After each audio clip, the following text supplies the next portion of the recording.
നമസ്കാരം. മോഹൻലാല് മറ്റേ യൂണിഫോം ഒക്കെ ഇട്ടിട്ട് വയനാട് ദുരന്തബാധിത മേഖല സന്ദർശിക്കുന്ന സമയത്തെ എനിക്ക് ചുറ്റും 8 പേരാ. അത് നിസ്സാർക്കാരല്ല, വടക്കമ്മല എന്നുള്ള ടീം.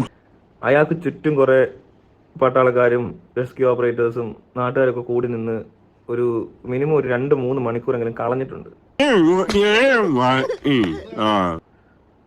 അത്രയും ടൈം വേസ്റ്റ് ആക്കാനും വേണ്ടും എന്ത് മൈര ഇയാൾ അവിടെ പോയി പറഞ്ഞതെന്നൊന്ന് പറയിക്കാവോ ഇയാളെ കൊണ്ട്? നാണം ഉളുപ്പും ഇല്ലാത്തവനൊക്കെ ഇറങ്ങിയേക്കോ തുണി ഓരോ വേഷം ചുറ്റിക്കൊണ്ട്. നാണം ഉണ്ടോ ഇയാൾക്ക്? വേണ്ട, ഈ വൈകിയ വേളയിൽ ഇതിനെ ചൊല്ലിയൊരു തർക്കം വേണ്ട. നമുക്ക് കാര്യപരിപാടിയിലേക്ക് കടക്കാം. സ്വാതന്ത്ര്യമുണ്ട്. സ്വാതന്ത്ര്യം നമുക്കൊരാളെ അധിക്ഷേപിക്കാനുള്ള സ്വാതന്ത്ര്യമില്ല. മറ്റൊരാളെ കയ്യേറ്റം ചെയ്യാനുള്ള സ്വാതന്ത്ര്യം നമുക്ക് ഇല്ല. ആരെയും എന്തും പറയാമെന്നുള്ള സ്വാതന്ത്ര്യം നമുക്കില്ല. നമുക്ക് ലിബർട്ടിയാണുള്ളത്. ആൾക്കാർ കൂടുന്നതിന് മുമ്പ് എന്നാങ്കിലും ചെയ്യാണ്ടെങ്കിൽ ചെയ്യ് ജോസഫ്. രക്ഷാപ്രവർത്തനം നടത്തിയ സൈന്യത്തെ സമൂഹ മാധ്യമങ്ങളിലൂടെ അപകീർത്തിപ്പെടുത്തിയ ആൾക്കെതിരെ പോലീസ് കേസെടുത്തു. തിരുവല്ല സ്വദേശി അജു അലക്സിനെതിരെയാണ് കേസെടുത്തത്.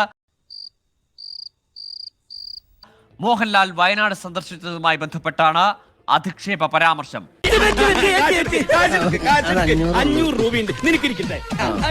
അത് അമ്മയിൽ നിന്നും നമ്മൾ സിദ്ദിഖിക്ക് ഒരു പരാതി അയച്ചായിരുന്നു.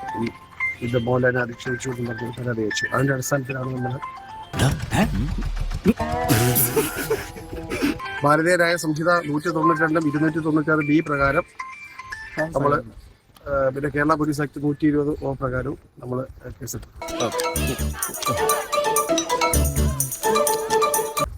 അതായത് സമൂഹത്തിൽ ഇങ്ങനെയുള്ള പരാമർശങ്ങളും പ്രത്യേകിച്ച് നമ്മുടെ പട്ടാളത്തെ അധിക്ഷേപിക്കുന്ന രീതിയിലുള്ള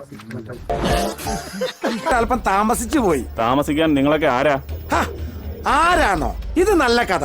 ഞാൻ പലപ്പോഴും പറഞ്ഞിട്ടുള്ളതാ, ബാറ് മാറി കുടിച്ചാലും ബ്രാൻഡ് മാറി കുടിക്കരുത്.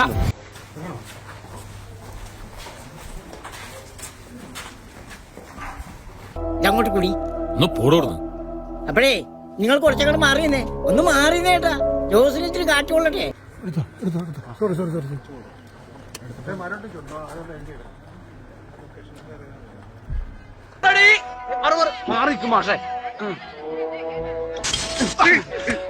കുടിക്കണ്ട, ഇതിന് കാശ് വേണ്ട. വടി കൊടുത്ത് അടി വാങ്ങുന്നവർക്ക് ഒരു സോഡ ഫ്രീ ഉണ്ട്. അതായത് ഇനി എല്ലാവർക്കും മനസമാനത്തോടെ കിടന്ന് ഉറങ്ങാം. വെറുതെ TV സീരിയലിന്റെ നേരം കളയാതെ വല്ല സെക്കൻഡ് ഷോക്കൊക്കെ പോന്നേ. സുല